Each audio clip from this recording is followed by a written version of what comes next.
Salut fraților, eu sunt Ali și astăzi m-am gândit să încep o nouă serie de car vlog. Acesta este primul meu car vlog oficial. Dacă vă place și vreți să susțineți această serie, nu uitați să apăsați butonul de like. Astăzi suntem cu Fordul meu și dacă vă întrebați unde mă duc până la magazin. Mașina, să vă descriu, are un motor de 1.6 16 valve. După cum vedeți, nu are martori aprinși în bord. E mașina mea, e o mașină decentă, nu e o mașină de fițe, dar sunt mulțumit de ea. Și dacă vă place această serie și vreți să o susțineți în continuare și să facem cât mai multe, apăsați butonul de like să strângem un număr cât mai mare de like-uri. Și na, ce să zic.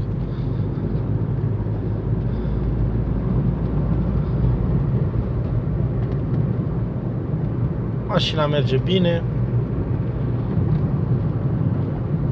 trage e din anul 2001.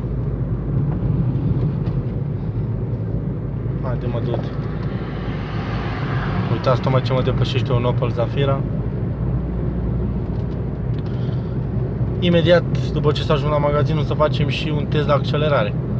Să vedeți ce și cum accelerează mașina.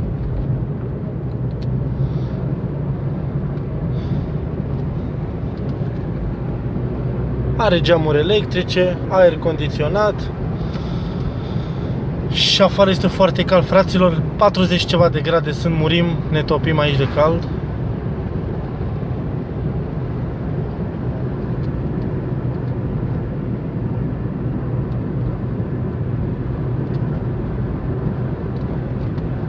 Deci mașina mea nici nu se aude când merge, parcă ar fi hibrid.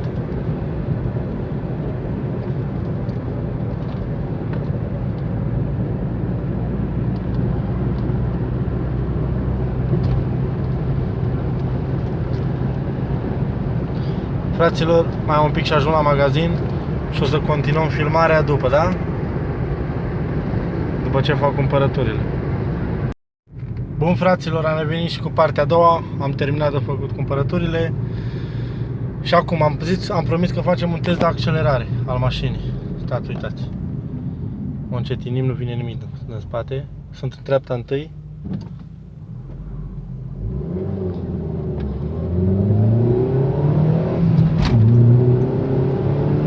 Și mașina accelerează destul de bine, după cum puteți vedea. Am geamul deschis și nu știu sigur dacă o să mă auziți. Deci mașina accelerează super bine.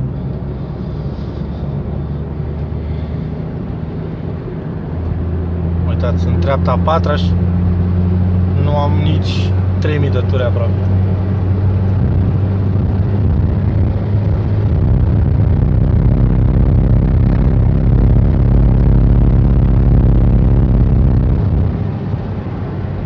Ce ziceți, fraților? Să lăsați în comentarii dacă vă place și vreți să mai susțineți această serie în continuare.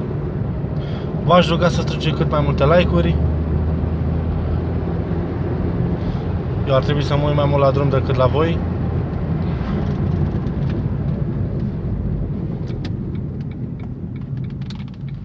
Aici o intersecție mai întortocheată.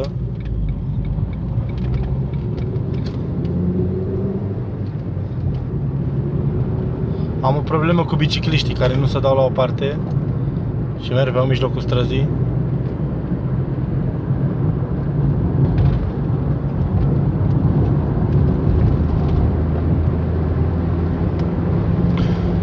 Deci, cam aceasta e mașina mea în mare parte. Ați văzut că am mai postat un videoclip cu poze, dar să-i fac și un review video. Dacă vă place, apăsați butonul de like. Eu am fost Ali și v-am